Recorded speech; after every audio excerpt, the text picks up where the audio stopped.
Allahu Akbar, Allahu Akbar, Allahu Akbar, Allahu Akbar. Ashhadu an la ilaha illallah, ashhadu an la ilaha illallah. Ashhadu anna Muhammadar Rasulullah, ashhadu anna Muhammadar Rasulullah. Hayya ala salah, hayya ala salah. Hayya ala falah, hayya ala falah. Qad qamatis salah, qad qamatis salah. Allahu Akbar, Allahu Akbar. La ilaha illallah.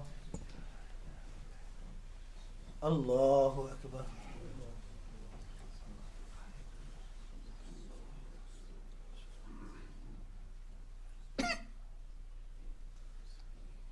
Ar-Rahman Ar-Rahim, Maliki Yawmiddin.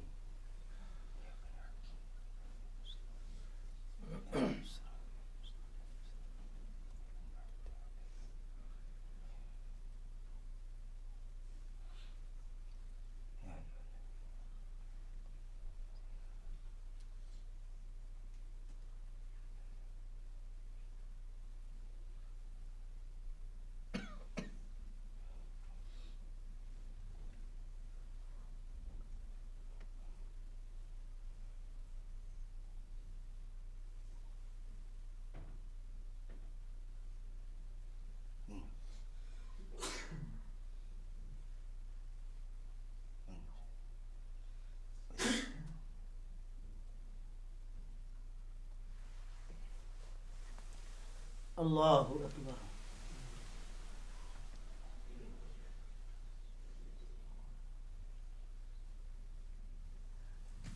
Sami'a Allahu liman hamida. Allahu Akbar.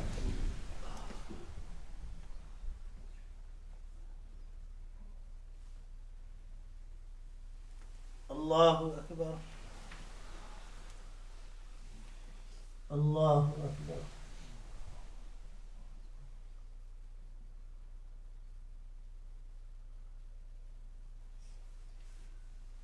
Allahu Akbar.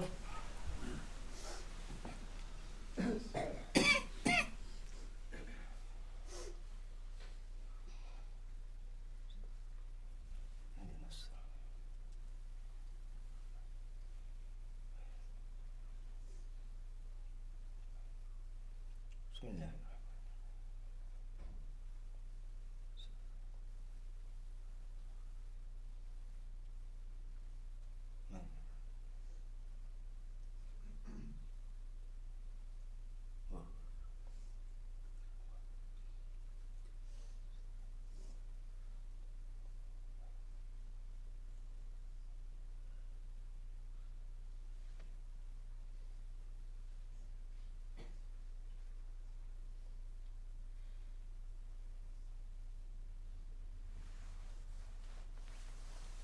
Allahu Akbar.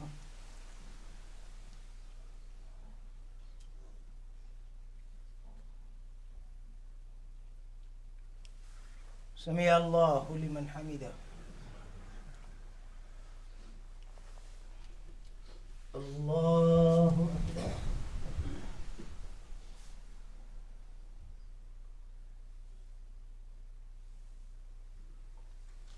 Allahu Akbar.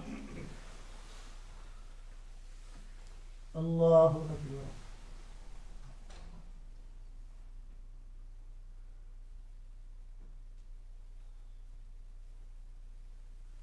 Allahu Akbar.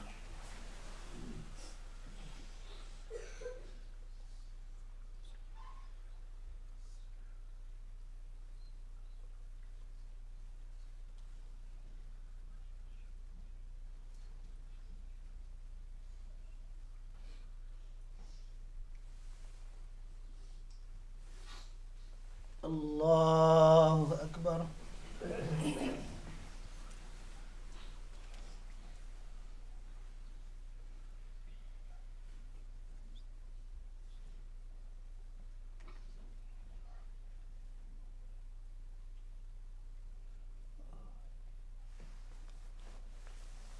Allahu Akbar.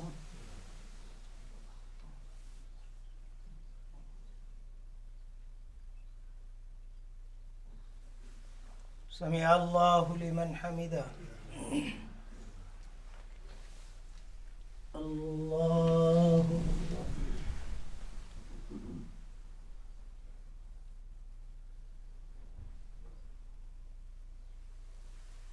Allahu Akbar.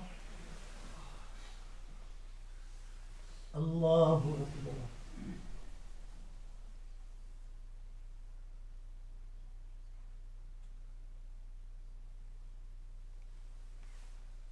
Allahu Akbar.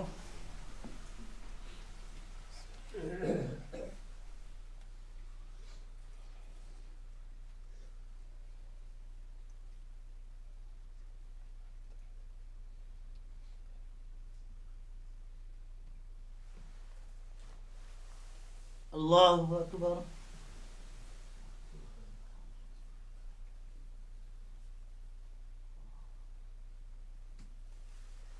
Sami Allahu liman hamida.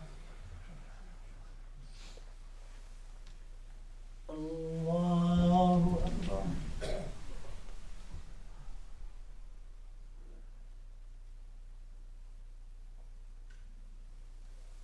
Allahu Akbar. Allahu Akbar.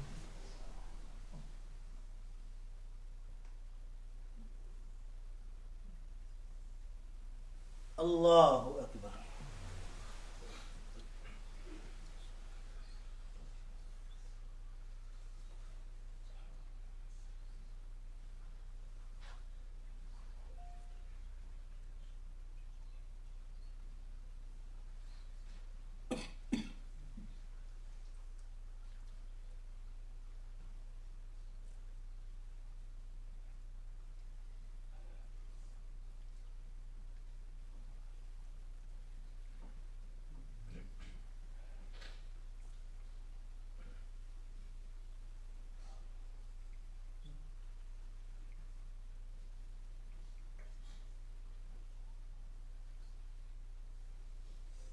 Assalamu alaikum wa rahmatullah.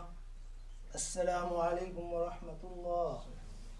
Astaghfirullah, astaghfirullah, astaghfirullah. Dear respected brothers, Alhamdulillah, today we have a very important subject and very important bayaan on regarding about overview of Islamic history, which will be delivered by our Sheikh Mahmood Chandia SB. So all brothers are requested to participate. Inshallah, you all benefit. Jazakumullah. Bismillahirrahmanirrahim. Allahumma assalam wa minka assalam. Tabarak Rabbana wa ta'ala ya dhal jalali wal ikram. Sami'na rabbana wa ilayka al-masir. Rahmatik ya arhamar rahimin.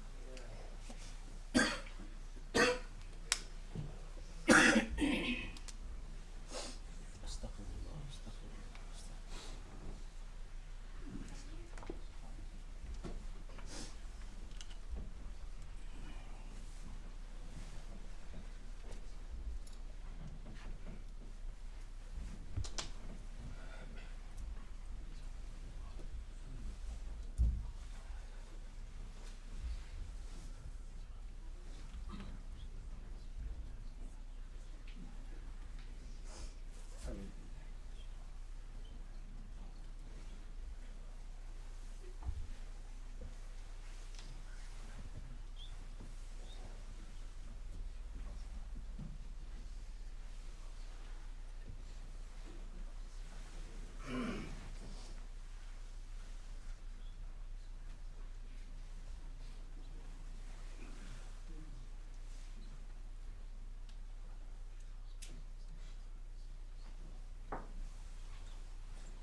So are we ready?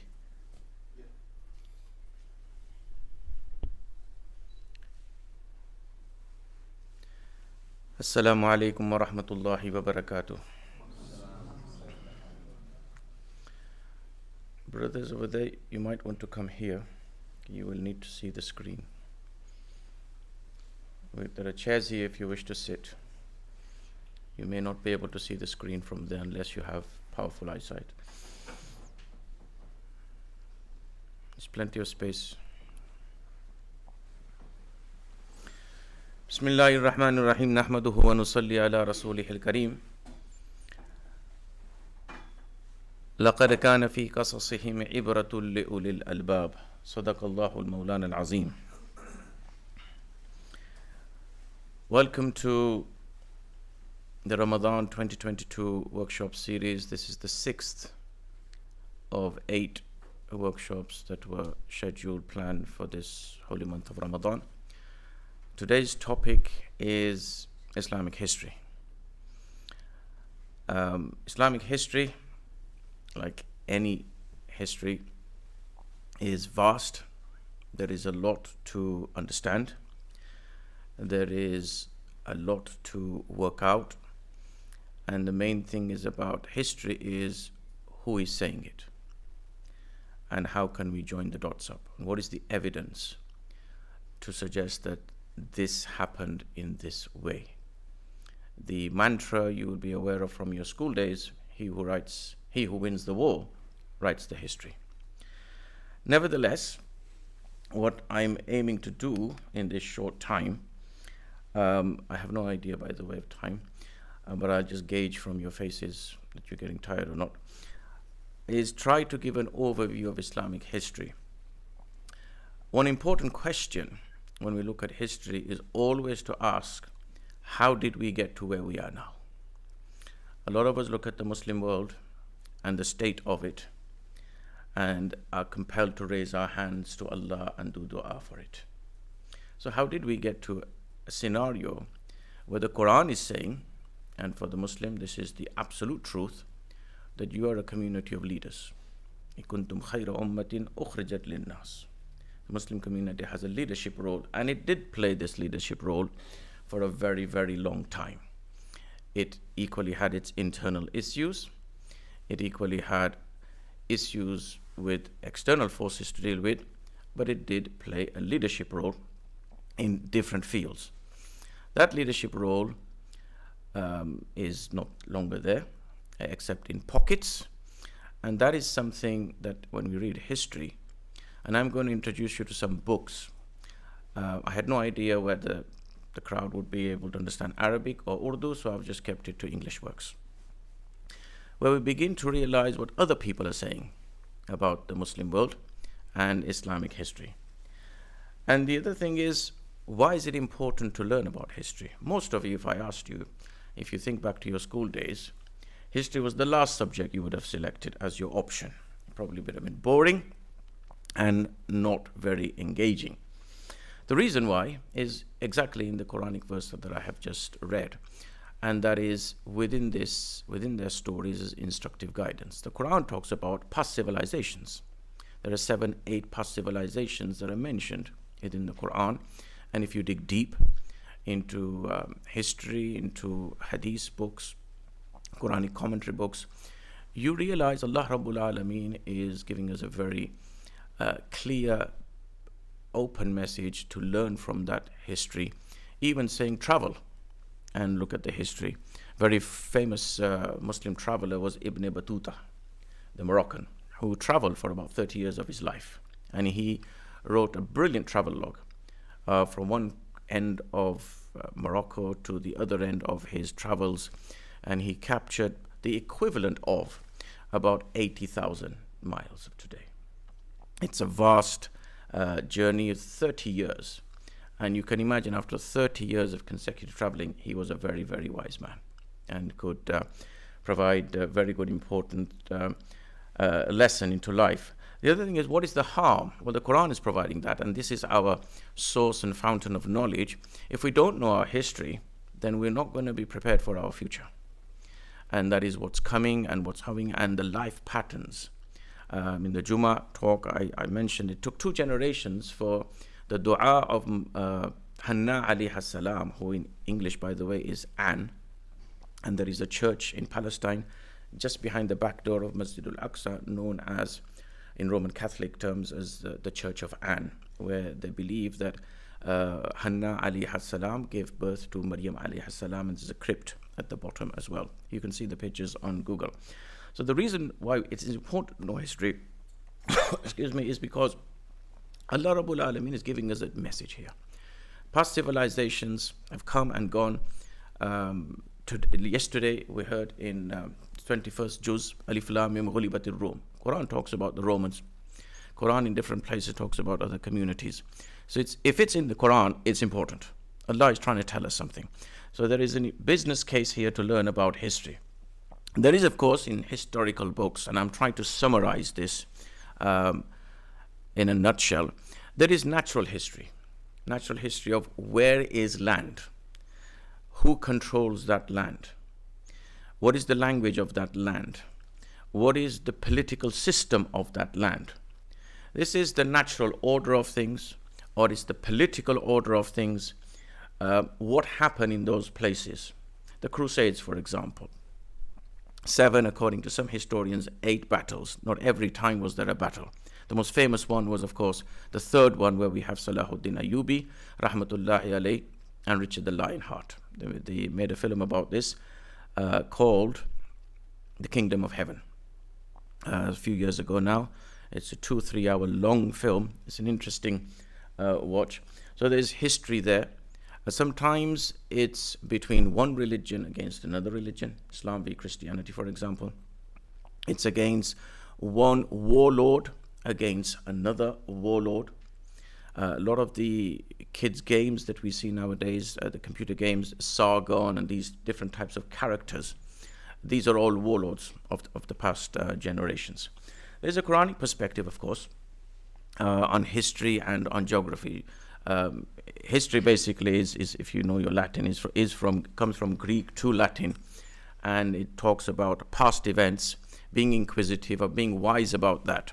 That is what the word means. And geography, geo means land, graphy means writing about the land, writing about what's happening on that land, what's happening about people on the land, etc. These disciplines developed afterwards, but you have different perspectives on history. You can look at history in different ways. There is a natural history of land, who controls that land, what is growing on that land, what is underneath that land, is minerals, what is the political system on that land. Before it was the Bible ruling, thereafter that it was the king ruling, thereafter that warlords ruling. You eventually come to the democratic system, which I'll talk about later on.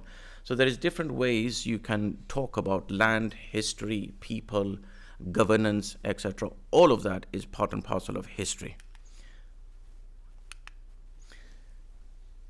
Your first book that I'm going to introduce you is the idea that we need to go back to the future. We need to learn about the past in order to understand the present. That's the question: how did we get to where we are now? Professor Asma Asfaruddin, I've just given you one. A key premise of this book is that the past can never be severed from the present. So if we are looking at world history in abstract, in just block here, block there, we will never understand the bigger picture.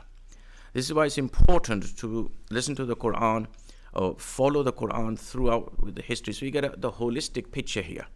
Okay. Now, that's one. The other thing is, if the argument is history matters, then we also need to realize the right history. What is the correct history here? And obviously for us, Quran and Hadith is the fountainhead of knowledge. They're the primary sources. Quran is absolute truth. So whatever the Quran is saying, for example, the story of Maryam alayhi salam in the Quran, in Surah Maryam, is absolute truth for us. The biblical versions, they are different versions, and the Quranic version is much more in detail, actually. The Roman Catholic split of the Orthodox Church actually used Islamic evidence to prove that Isa alayhi salatu wasalam wasn't kicked by Satan at the time of his birth and was protected.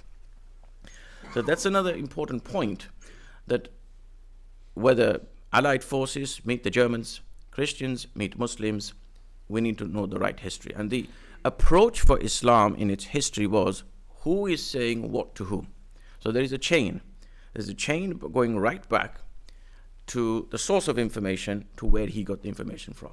Rather like if you understand a court case, witness is in the dock, and the witness is being cross-examined by the barrister, may have a character assassination to establish the authenticity of this witness, and where is this information coming from?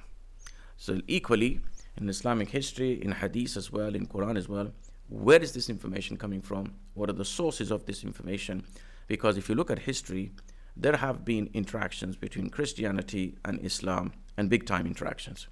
Finally, if we look back in Islamic history, we will realize what Professor Smith in the 1950s, he wrote, that history now, if you look at the Muslim world, is quite in reverse, it's in regress. Whereas once upon a time, it was in progress. It was moving forward, it was cutting edge technology, it was playing out the Quranic role of leadership, it was not only looking after itself, able to apply the beauty of the Quran in life and give to other people. So we have three important points to pick up here. One is, it's important to understand the present, but in order to do that, we have to go back for the future. Number two, what is the validity of this version of history? You will find, for example, Sunni version, Shia version, same battle. Battle of Siffin, Battle of the Camel. That's a topic for another day. Different versions coming from different, you will find World War II, German forces, Allied forces, different versions. And finally, progress or regress. Okay, now, one thing we really need to understand, where we are now, our contemporary period, this is understood as sort of the end stage of development. There's a very famous professor who is in Harvard, I believe at the moment, Professor Francis Fukuyama, Japanese heritage, American citizen, and he basically argues the end point of history now. For as far as political ideas are concerned, there's nothing beyond democracy. We've reached the zenith, the end game of political development. And in opposition to that is Islamism. The idea Islam prevails. And this goes back basically to after Russia fell, communism fell, in the late 1980s. However, in all of this, the reason why people perhaps find history boring or are not too well acquainted with it, if you think about yourself, where did you learn history? You probably learned a little bit at school. You probably learned a little bit in madrasa or in maktab. Perhaps had some pick-up knowledge in Jummah khutbah at times from different things. But the other thing is, what do you learn? It's quite interesting. I've got a list of 10 different things that were taught in the West, and 10 different things that are taught in the Muslim world. And the two do not meet, except in patches. Okay? So the first thing, anybody who's gone to Bolton School may well have learned some of these things. The birth of civilization. Egypt refers to itself as Dunya, the mother of the world. And this, we're going back nearly 3,000 years before the Common Era, BCE, and up to 30 years before Isa alayhi salatu wasalam was born, before the Common Era. That's way back.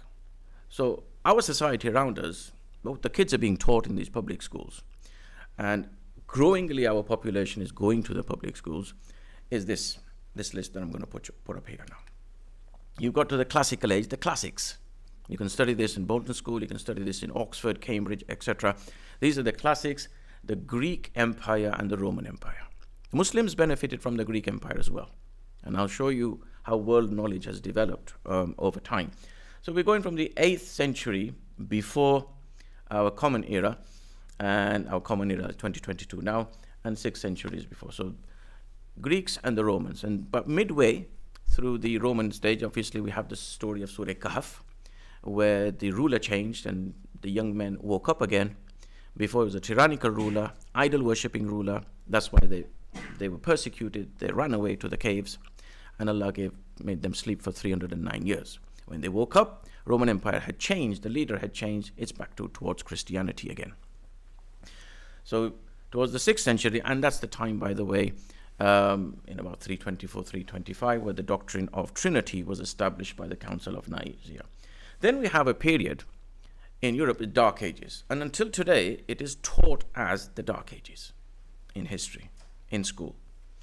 And that's between 5th century to about the 10th century, and according to some, it's the 5th century to 15. Now, this is a whole millennium, where the claim is, we don't know what happened. It's medieval, it's too barbaric, it's uncivilized to talk about, it's not much is known.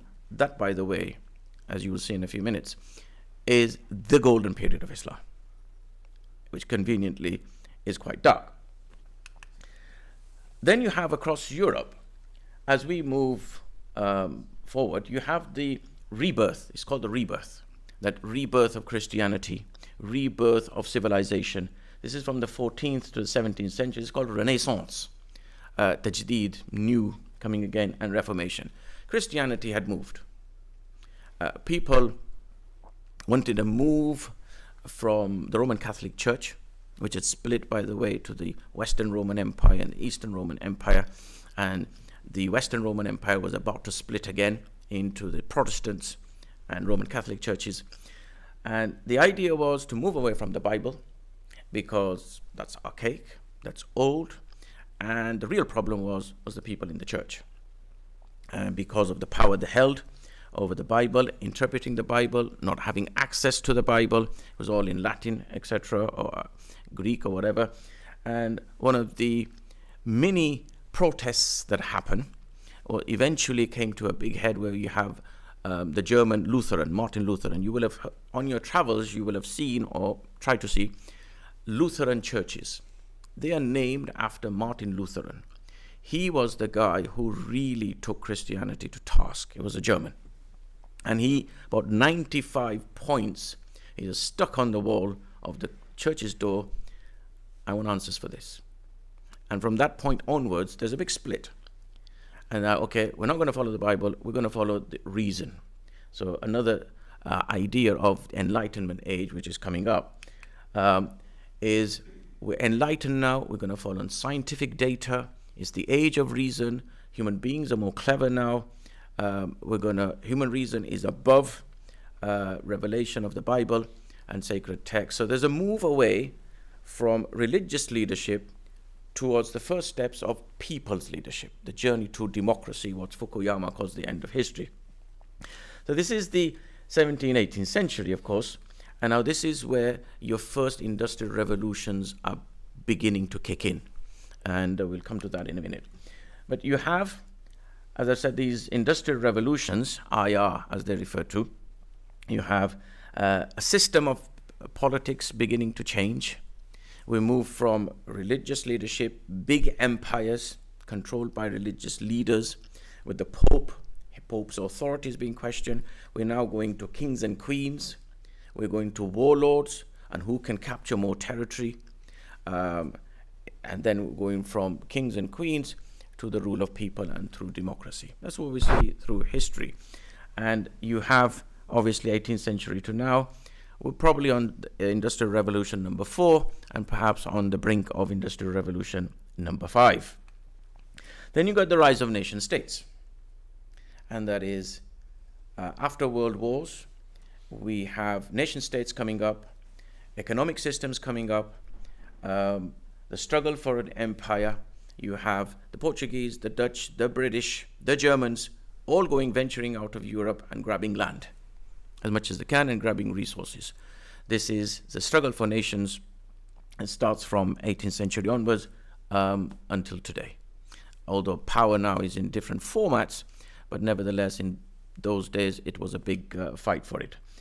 In the 20th century, you have the world wars. The biggest loser from the world wars is the Muslim community, because after that, the Muslim world was just cut up, as we see now, 100 years ago. And you will see that when you see the next list. You've got the Cold War that allegedly ended in 91, where you have USA v. Russia.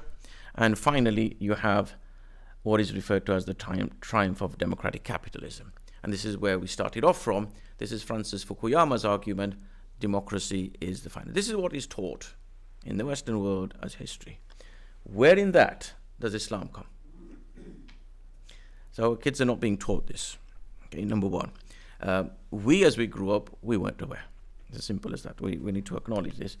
Nevertheless, if you look at the Middle Eastern history package, what is sometimes mentioned and you refer to in the Quranic perspective as well as in history and seerah literature, you equally have empires that go even back than the birth of civilization of Egypt, actually.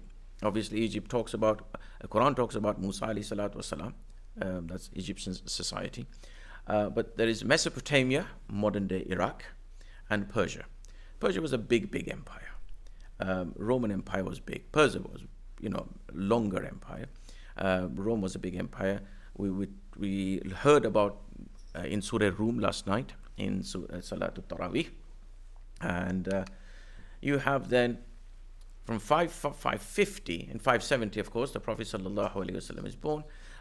Rome is still existing.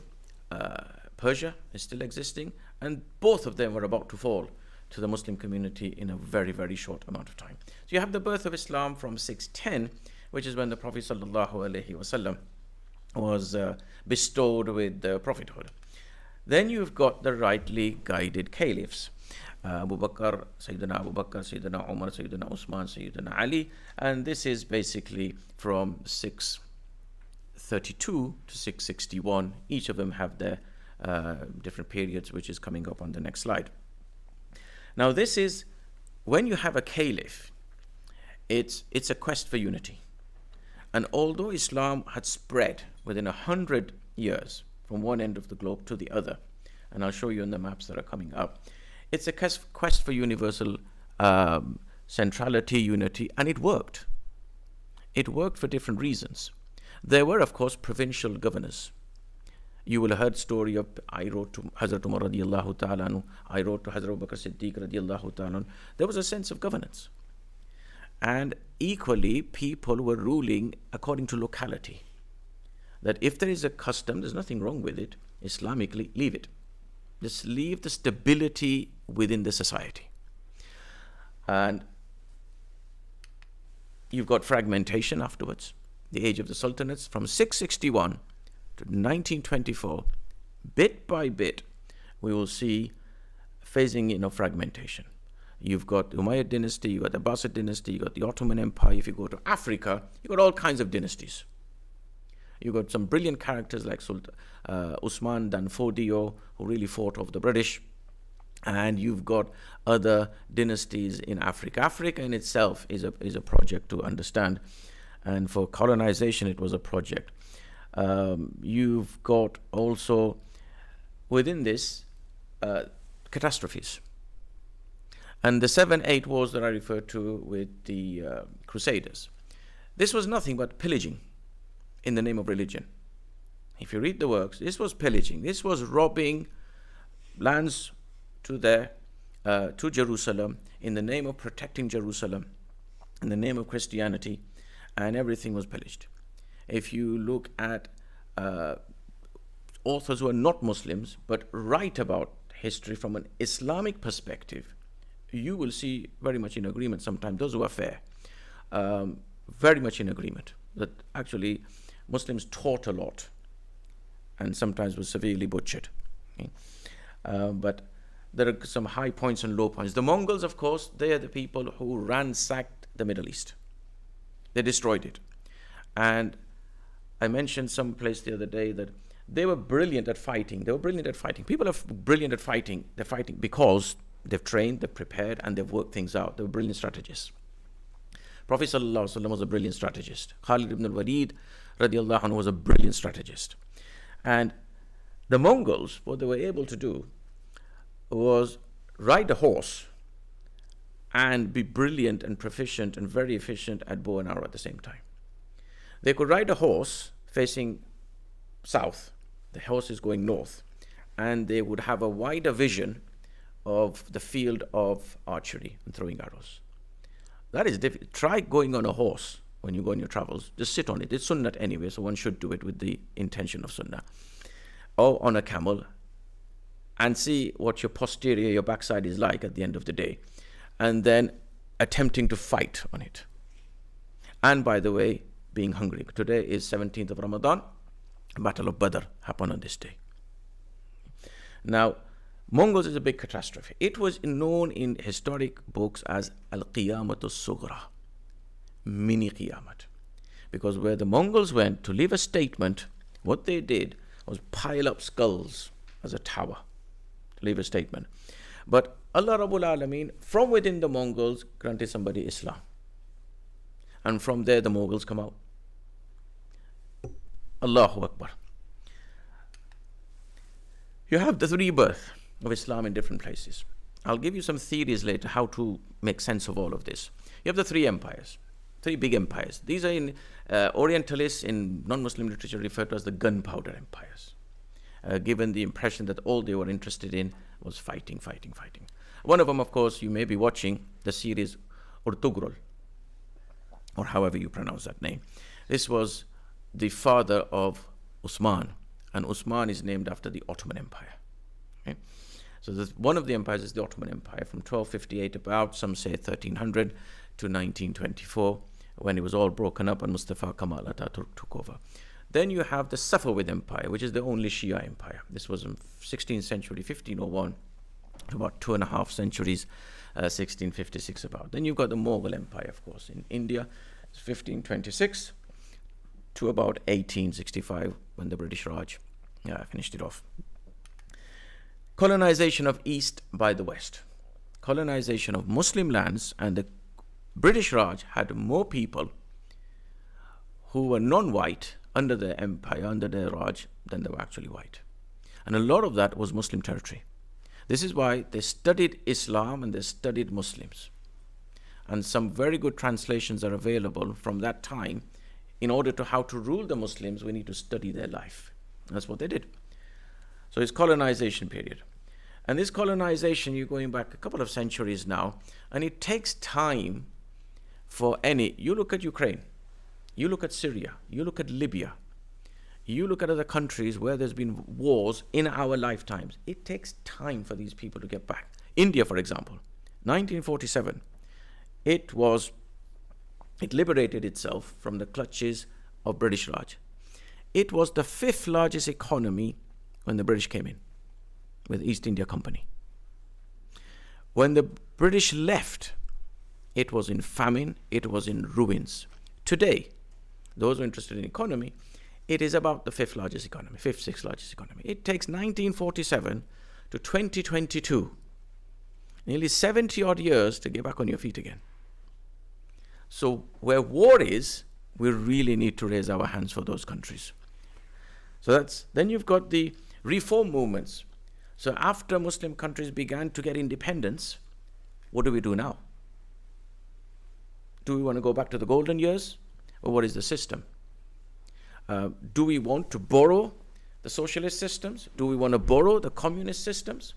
And quite a lot of these rulers were socialists. Do we want to borrow from democracy? So you have all kinds of models out there, even today. You've got sometimes triumph of secular modernists. Oh, I don't want hijab. I don't want this. I don't want this. I don't want this. You will see this running theme. And finally, you've got the Islamist reaction as it's presented, i.e. that everything needs to be in Islam, purer than pure, very much like the Christian fundamentalist movement when modernity set in Christian society. That the world is black and white, and if I'm the Muslim and everybody else is not Muslim enough, basically. Similar to what happened in the Christian world. That list on the right is what is taught in the Middle East history. This list is taught in the West. The two don't meet. This is why we're not too acquainted with Islamic history. And perhaps for the future something needs to be done about this. This is captured, by the way, in this book. It's a recent production. It's by Tamim Ansari. He's not necessarily a sheikh or a scholar or whatever, but he took an interest in Islamic history and trying to take a layman's approach to this. And for a long, long time, I hadn't come across a book that actually captures this point. There are two versions of history being taught in the world. And the rich history of the Islamic world, he writes, there is a rich history, but it's not taught. It would help, certainly, with community cohesion to understand. Two civilizations grow up.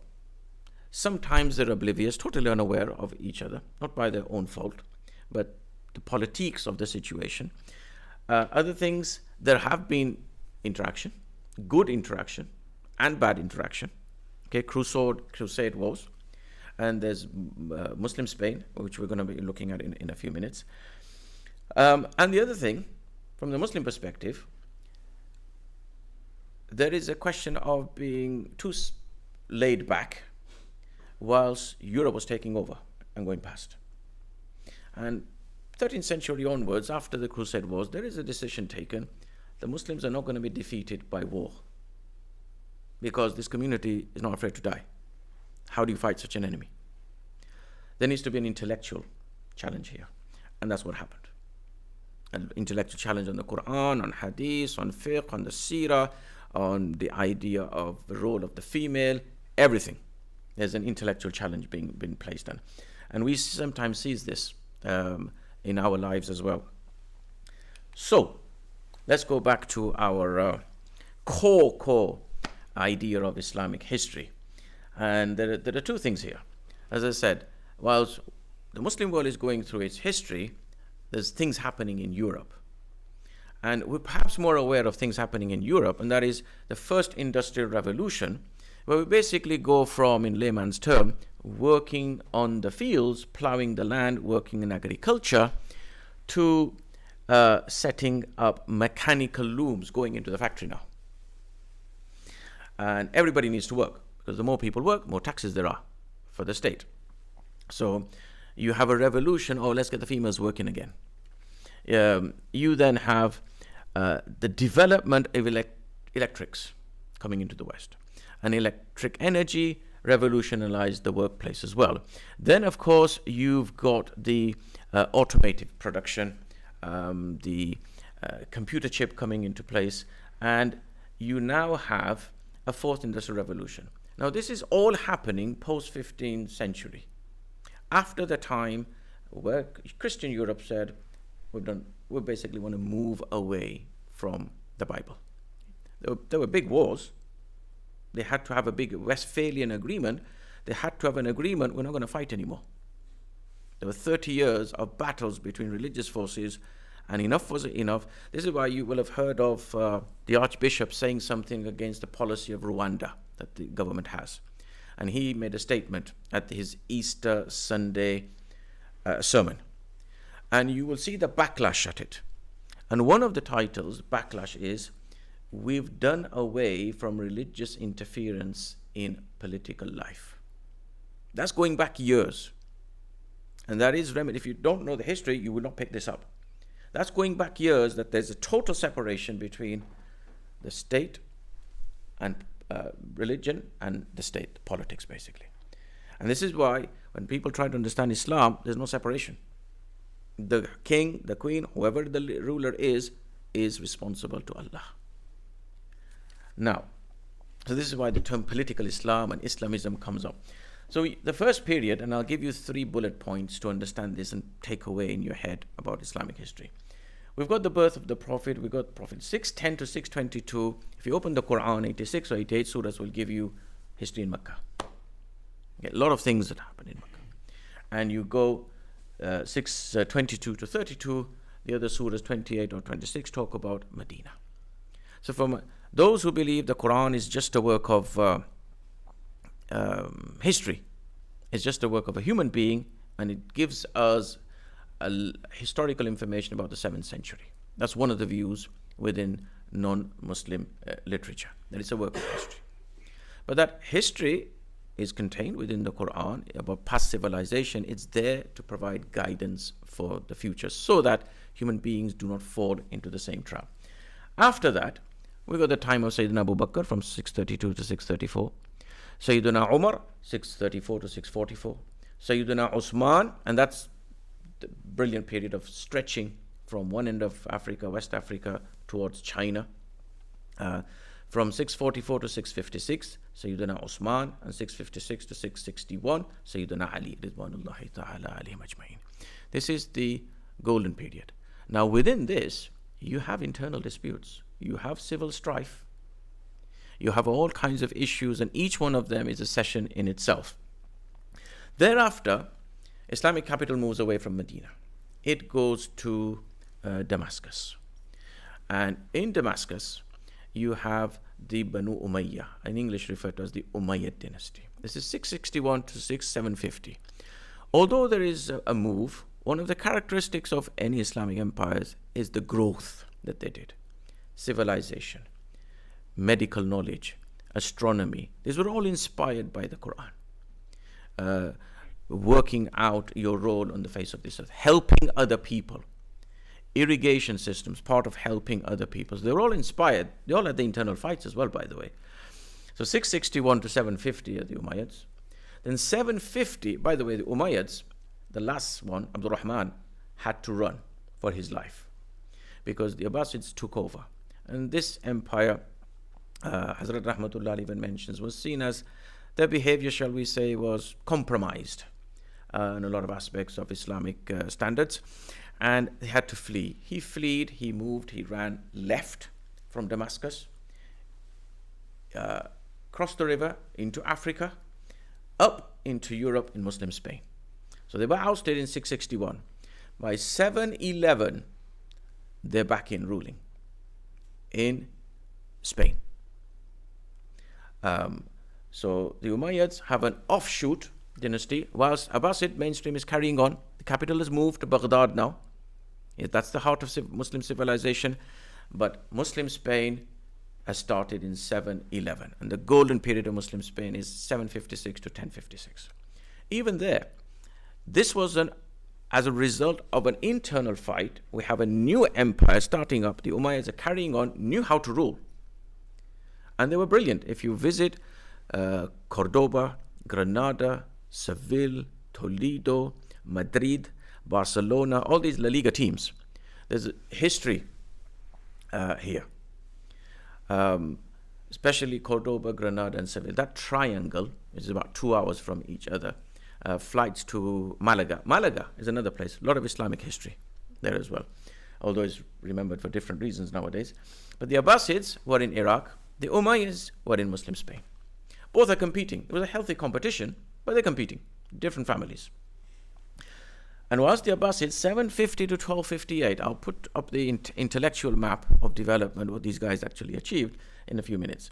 But from 711 to 1492, when we hear, in our version of history that we're taught in school, Christopher Columbus discovered America.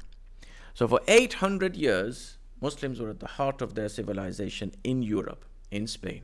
The only bit they hadn't conquered was like between 12 o'clock to about 2, 3 o'clock, and because that's a lot of mountainous region, where you have the Basque separatists nowadays. They want separatists from mainstream Spain. So Andalusia is what is referred to, because it was referred to as the land of the Visigoths, which was the land of the Vandals, Muslims named it. And totally, they were a minority, totally changed Muslim Spain. If you go today in Spain, even the roads, the cities, some of the places, they still have old names. The Christians, they love to call themselves Arab, Mozarabs, they call them.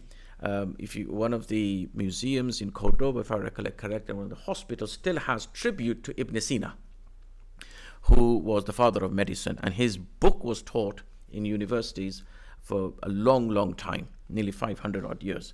So we have then at 1258 to 1924 the Ottomans, which is the series, by the way, that people are watching in. 5 series, I don't know, X number of episodes, 45 minutes per episode.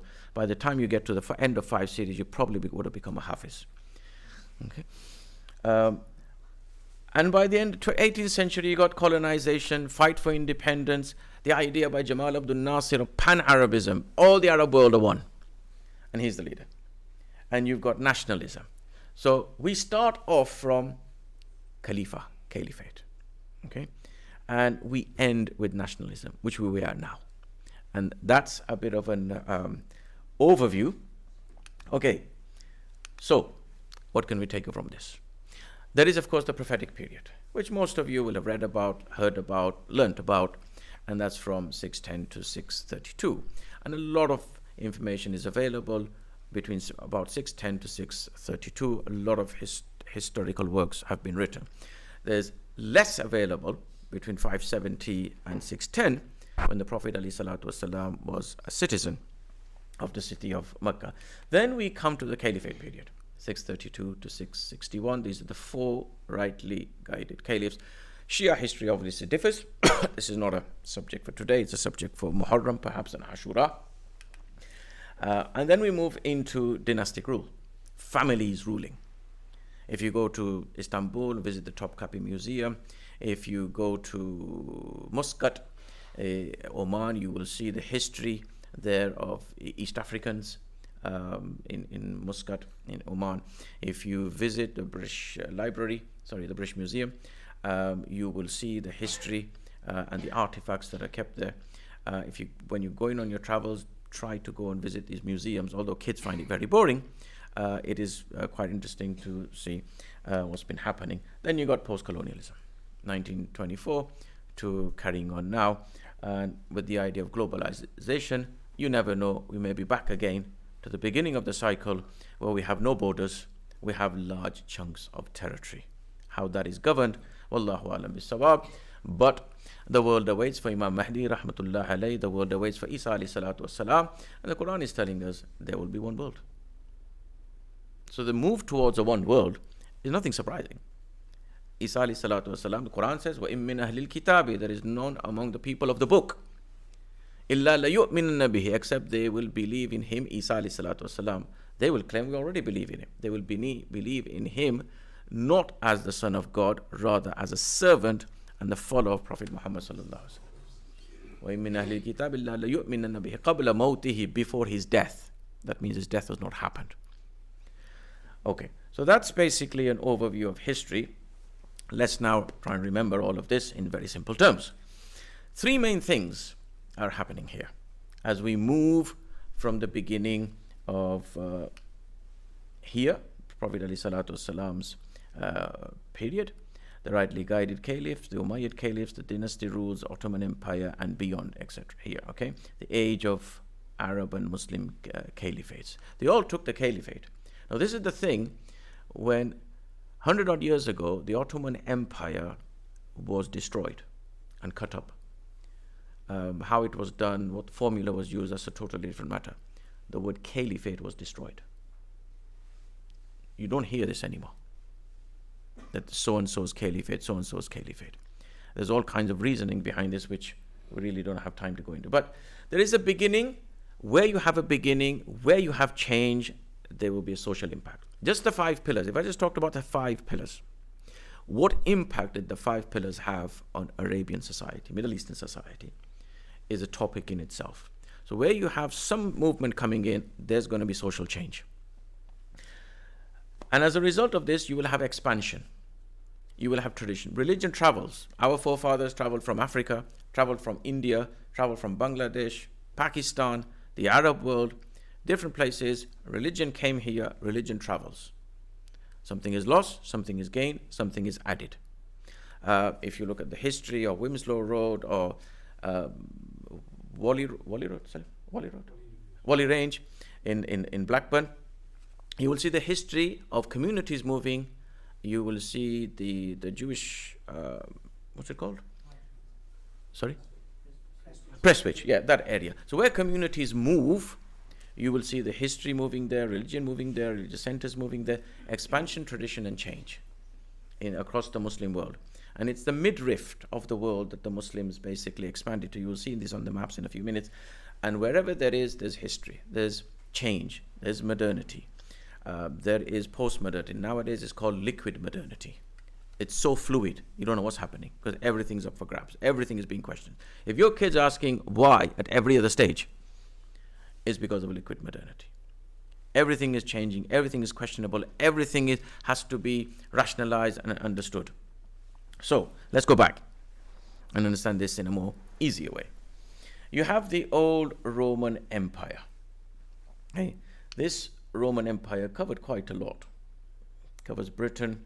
You will have heard of Anglo-Saxons, you will have heard of the Franks, all of this, you've forgotten about the history, but it's a big empire.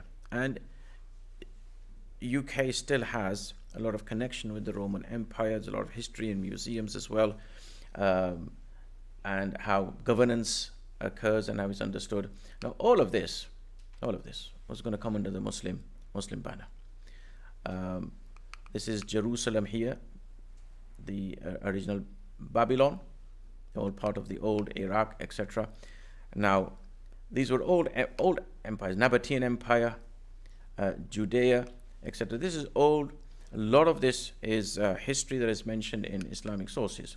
But as we start from the 661, I said from the prophetic period here, where's it gone? You will have here, eventually by the end of the prophetic period, or here, you have change. Okay. Now, one individual who is an orphan, who the Quran is saying is not a writing, reading man, was able to change this. And this world here was tribal fights. If you think of modern day drug wars, turf wars, or ice cream turf wars, where ice cream vans can go and others cannot go. This is exactly what the Middle East was like. This was the wild Middle East. And one person changed all of that. Changed them spiritually, changed them with physical motions, changed them with a mindset, a lifestyle, and this was the beginnings of Islam. And this was carried on, albeit through families, and this has changed. Look, by the time we come to 750, look at all this change. This is just over a century. Just over a century. From the moment the Ottoman Empire has been broken down, up till now, nearly a century, that's how much change. Amazing rate of progress. And you see at different times, expansion. Wherever they went, the drive, the people also believe in La ilaha illallah, also learn about the Prophet Muhammad sallallahu alaihi wasallam. And more people came through to Islam, just dealing with Muslims, because the Quran wasn't widely available. The printing machine came afterwards. Until then, they were writing. If you go to some places of West Africa, our brother from Nigeria will say this, they still write on barks of wood and planks of wood. And they will erase the lesson. And their memory, mashallah, alhamdulillah, very, very sharp. So we have a spread of these empires as they are developed. And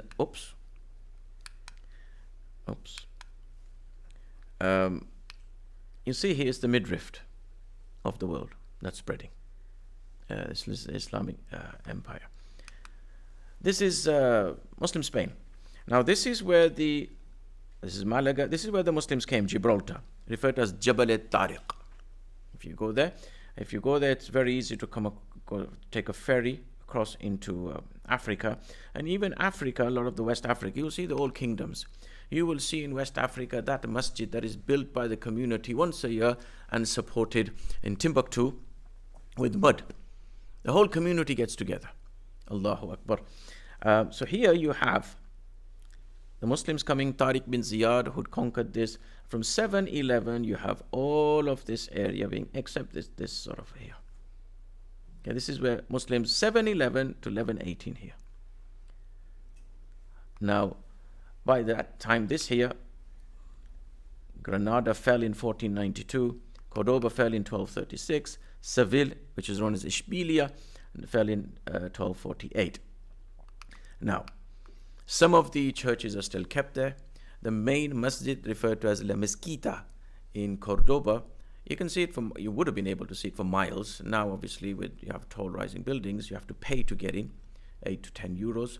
And there's a museum across the road, across the bridge, which is the Museum of the Three Faiths. If you're going there and you don't go to this museum, you've deprived yourself, basically.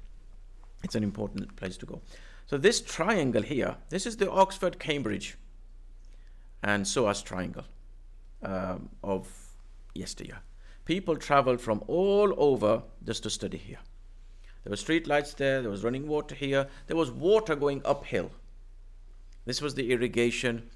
Jannatin tajri min tahtiha al-anhar.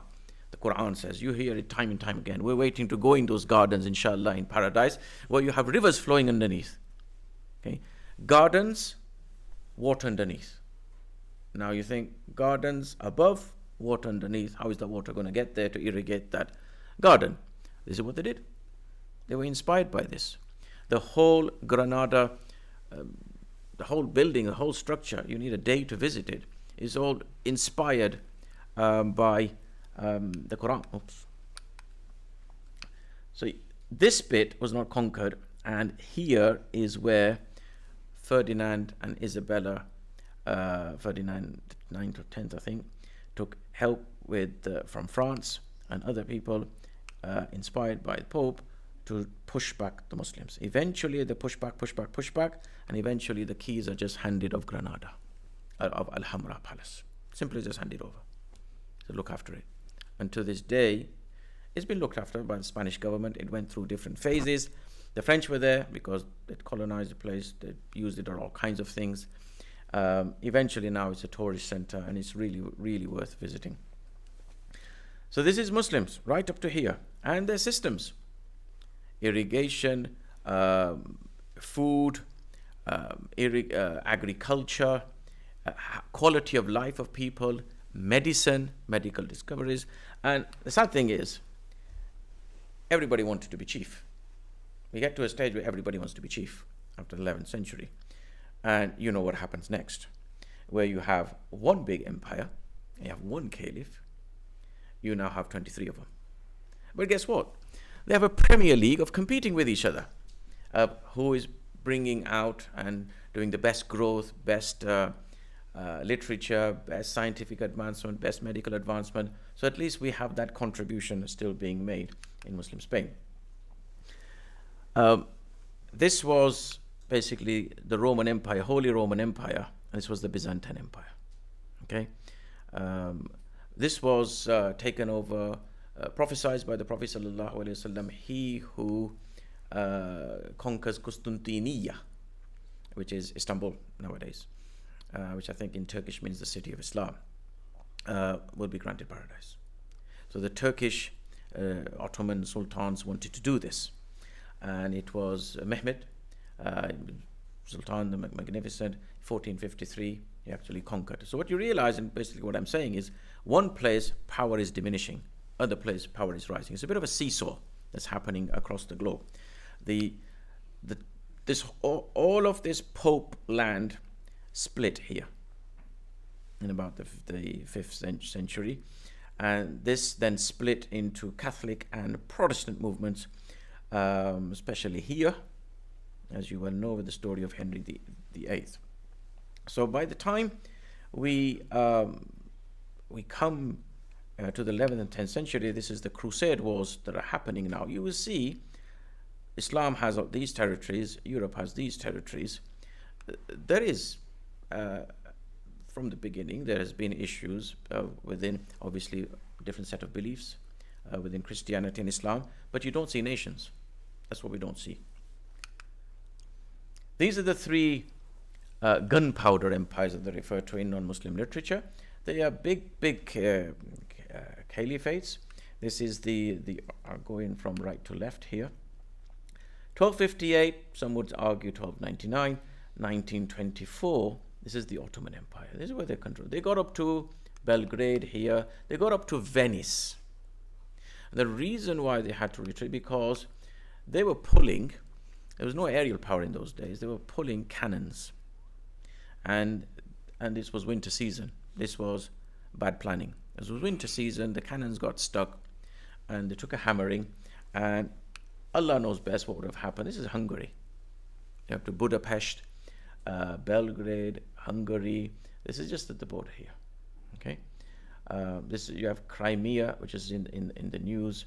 All of these areas, there have been many dominant Muslim societies here. So all of this is Ottoman Empire. Amazing, controlled from Anatolia. Where is that? Here, and all kinds of. You think nowadays there's 80 million people in Turkey. Whilst the Muslim world has been split up, Turkey wasn't split up. It managed to keep itself together, even after Mustafa Kemal Atatürk. Right, so all this Syria, Iraq, this wasn't. And this was one of the causes of the split. Who has custodian of the two holy sanctuaries, Makkah al-Mukarramah and Medina al-Munawwara? And this is how the Turks and the Arabs were made to have a bit of a against each other in history. Safavid Empire was Persian Empire. This is Iranian history. This is 16th century to mid part of the 18th century and this was a Shia empire. Okay, and there's a big history here to understand as well. Safavid Empire is known for its beautiful tiles, beautiful mosques, a lot of lovely architecture there, cuisine. You will have heard of Persian kebabs, Persian naans, Persian this, Persian that. All of that comes from there. And these were part of the people who were having go-aheads with the old Roman empires before the Muslims took them over in the 7th century. Then you've got, of course, the Mughal Empire. Now, the Mughals is something very good, which before the Mughal empires, by the way, we have 5 dynasties who were ruling Delhi. The Muslims came there in the 8th century and ruled there. And then you have obviously whatever local scenes were, 5 different dynasties before you come to the Mughal Empire. And Mughals, I've already told you, based on my reading, this is Allah gave Islam to somebody from the Mongols, and Sultan Mahmood, and he changed the world. So this ideology that we see nowadays in India, Allah knows best if from one of them converts to Islam and the whole scenario changes again. Because I just said that this was Qiyamat-e-Sughra. This was mini Qiyamat in Baghdad. But from there, we have a change somewhere else. We have Mughals coming up till 1226 to 1858. 2 centuries before the British entered, and 2 centuries later, Hindustan is destroyed. The Mughals did something I just mentioned that something nobody else could do, and that was rule up to about here, 95%. India is a massive place, absolutely massive place. Different time zones, flights from one end to the other nowadays are flights, but you've got to rule that from Delhi. It was originally in Multan. To move to Delhi and then govern it is amazing. Again, you got scientific discoveries, engineering discoveries, you got Mughal cuisine, Mughal attire, visit the museums. There's a place in Delhi called Antar Mantar. Basically as it is, because they knew how to understand astronomy and gauge the stars and this, that and the other.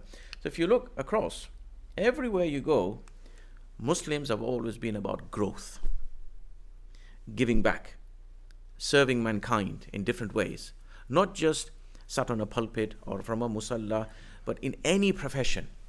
You learn your profession, you earn your halal rizq, give back, improve other people's lives and qualities of life. And this is what they did.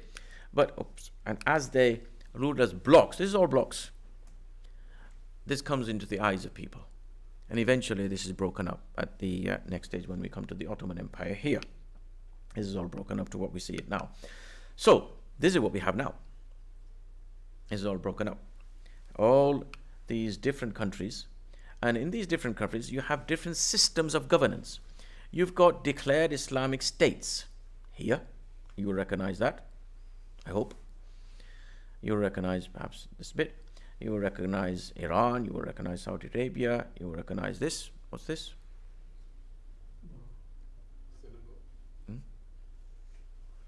It's Mauritania. Okay. You have this band here, declared Islam as the state religion. Okay, here. You've just seen this is all part and parcel of Umayyad dynasties or Abbasid dynasties or Ottoman Empire, etc.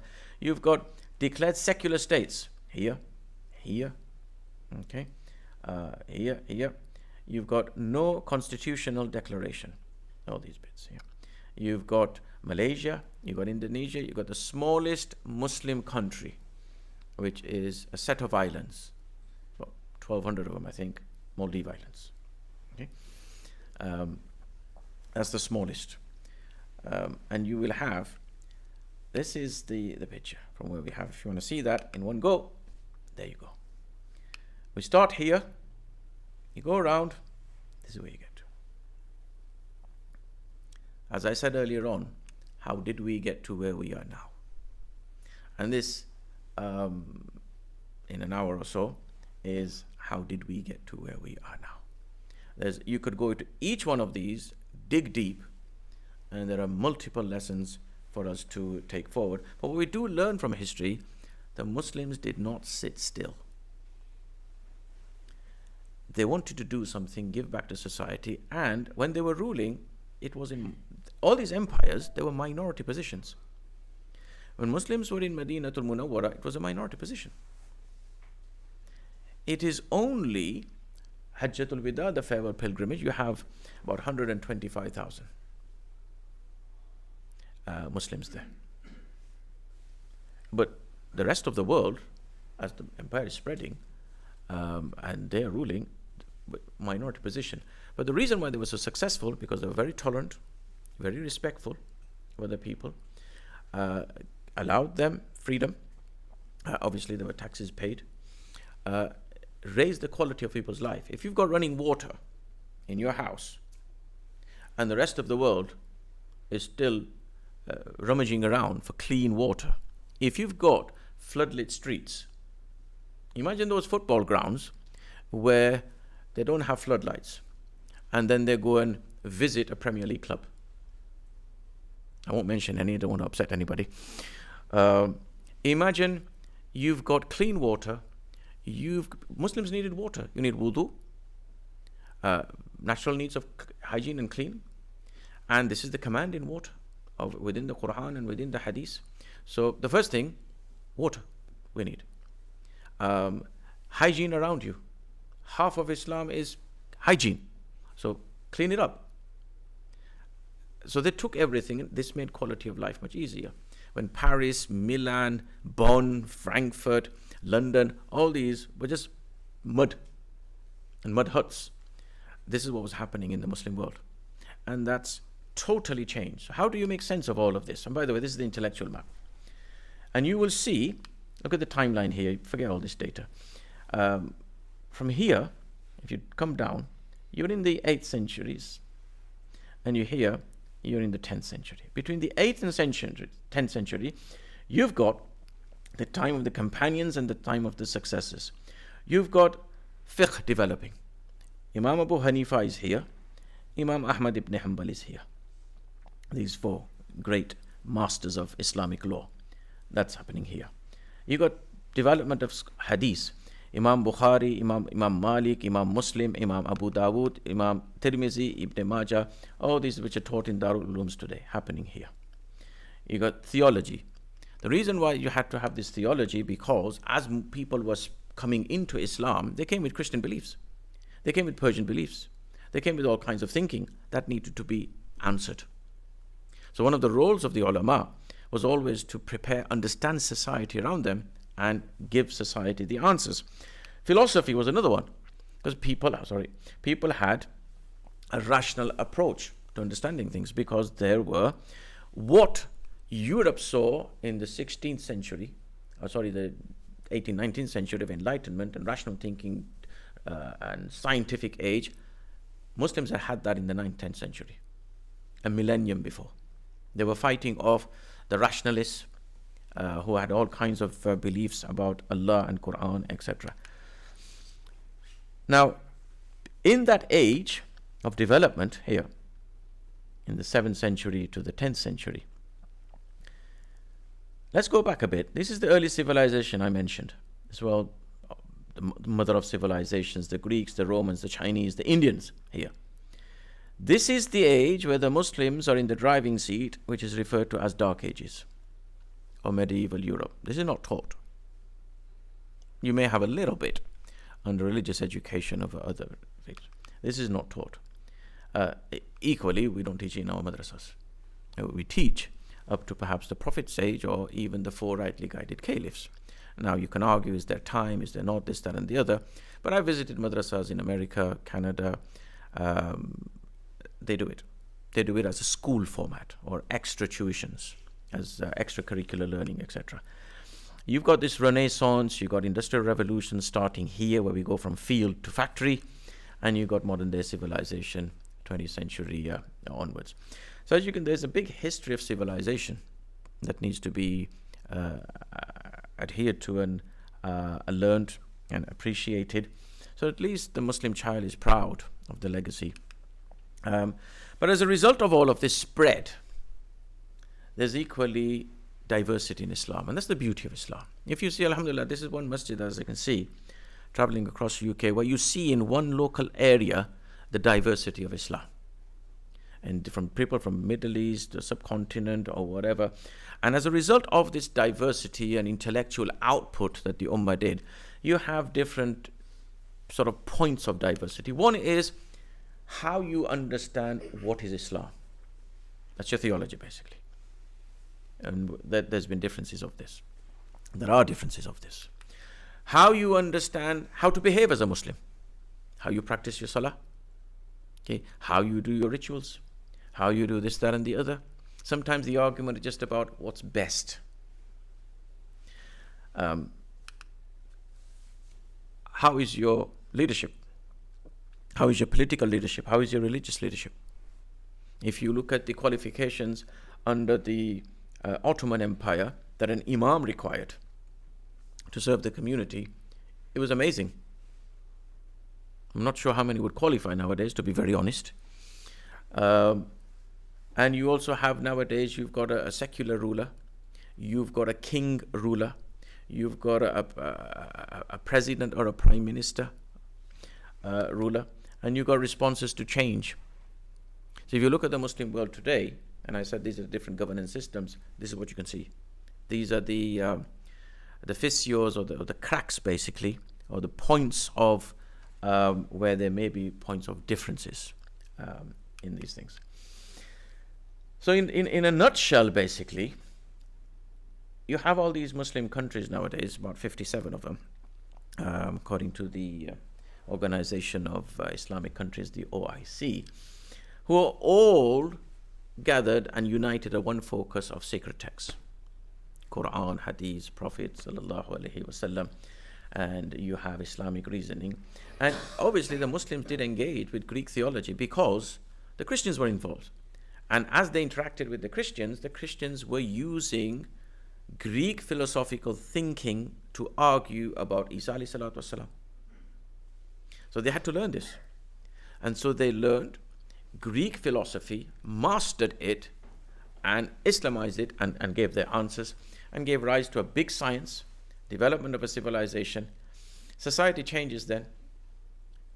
And obviously there's migration. And one of the ways you understand migration is, one theory is push and pull. For example, after World War, UK needs labor. It needs to pull people towards it. The situation in India needs to push people out, rather like what's happening in Ukraine, because there's a chaos, absolute chaos, anarchy. So people are moving, migrating. This is called push and pull theory. So you have change of the world happening nowadays. So the one thing we need to take away from Islamic history, and it's coming towards the end, is the great reversal.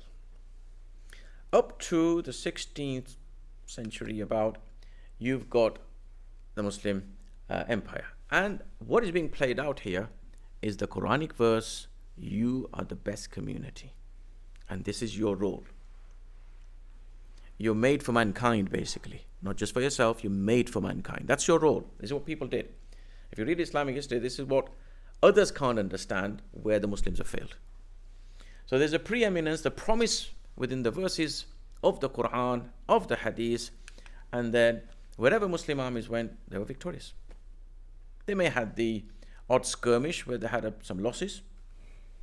You will hear Battle of Badr is today, or happened today, but there is Battle of Uhud, which happened in 624.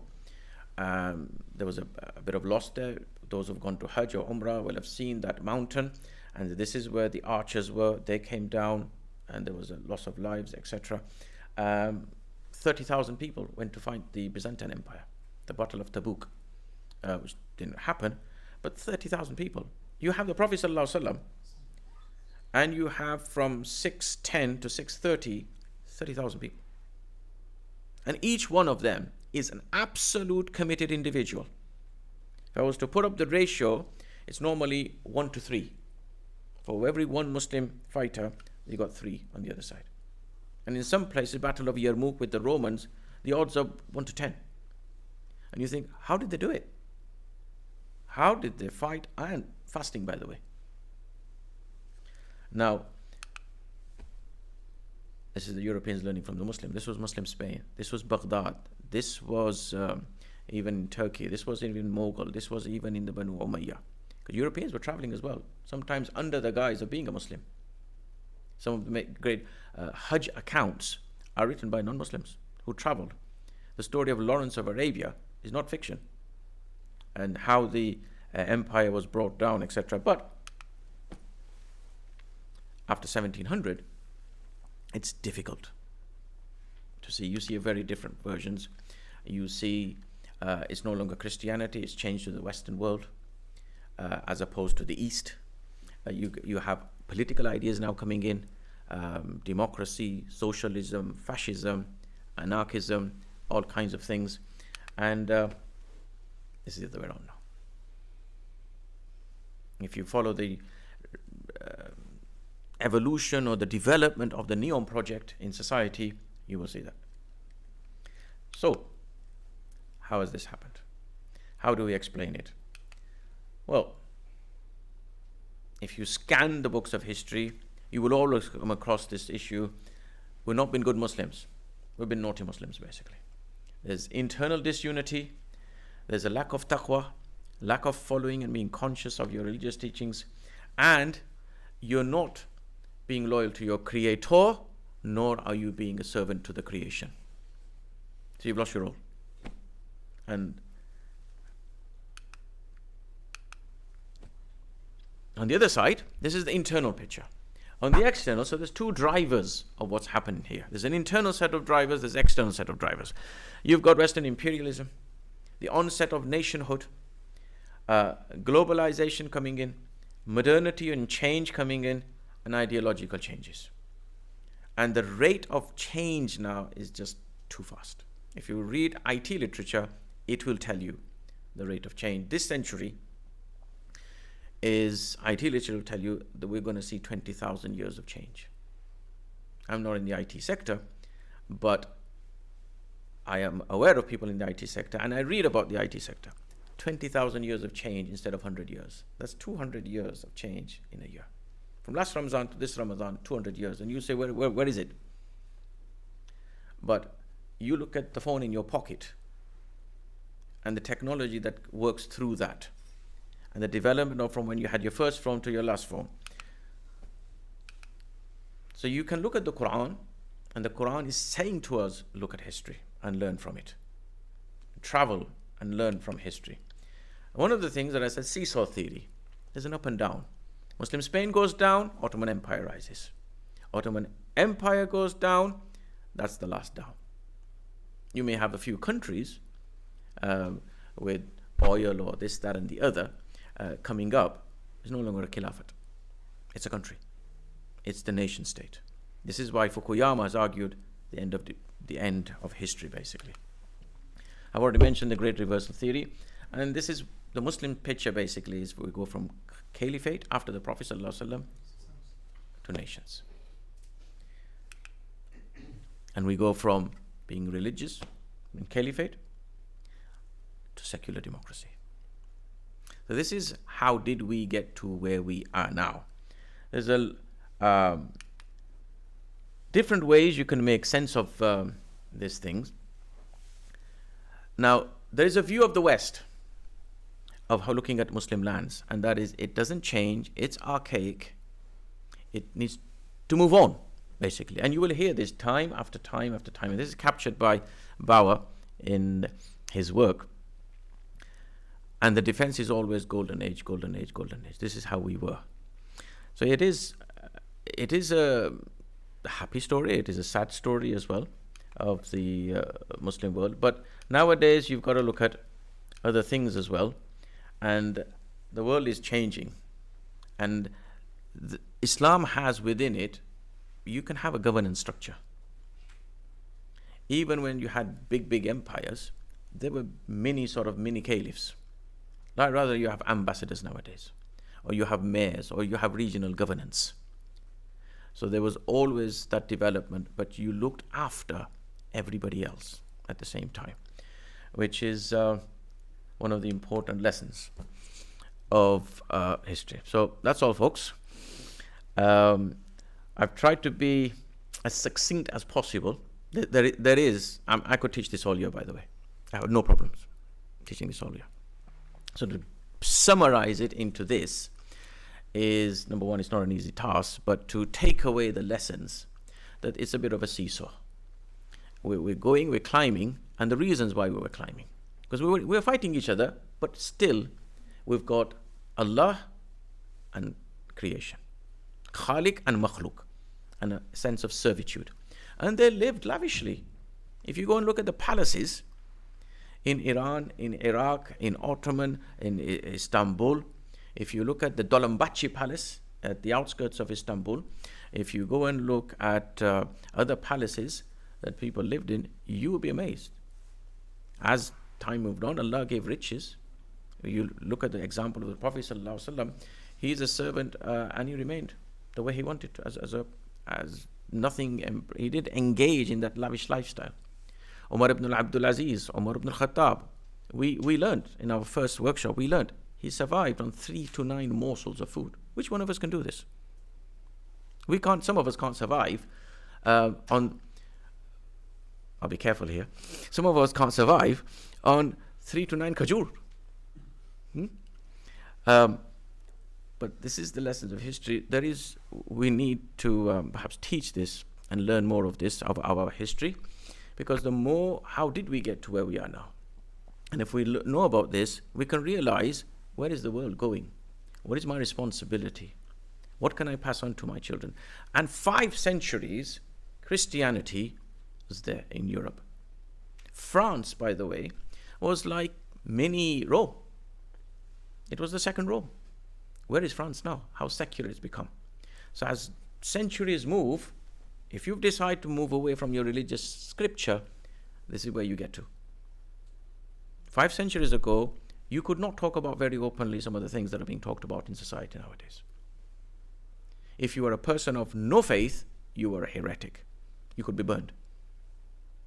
But 5 centuries onwards. So 5 centuries onwards now, if we want to meet up with our children, our grandchildren, our great-great-great-grandchildren, and be in paradise ourselves, the thing we need to do is learn from history, Khaliq Makhluk. Our Allah, what is my responsibility to the creation and my surroundings?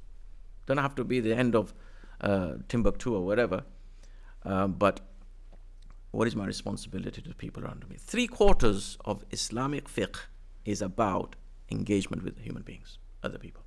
Only 1/4 is about engaging with your Allah. And that's it. So if you think, Allah will forgive us, inshallah. Rahman Rahim, He will forgive us. But the other 3/4 is with mankind. And it's probably not the right way to say it. If it was the Wild West, then the day of judgment, what's it going to be like? When everybody is sort of gunning for, what can I take of him? What can I take of him? What can I take? It's survival. Allahu Akbar. Allah Rabbul Alameen save us and grant us the ability to see the truth as it is and follow it and pursue it. Allah Rabbul Alameen show us falsehood as it is, lies, deceit, roguishness, and grant us the righteous path and to follow it. Wa akhiru da'wan alhamdulillahi rabbil alameen. اللهم صل على سيدنا محمد وعلى آل سيدنا محمد وبارك وسلم. ربنا ظلمنا أنفسنا وإن لم تغفر لنا وترحمنا لنكونن من الخاسرين. اللهم ربنا اجعل اجتماعنا هذا اجتماعا مغفورا واجعل تفرقنا بعده تفرقا معصوما. ربنا تقبل منا إنك أنت السميع العليم وتب علينا يا مولانا إنك أنت التواب الرحيم. سبحان ربك رب العزة عما يصفون وسلام على المرسلين والحمد لله رب العالمين برحمتك يا أرحم الراحمين.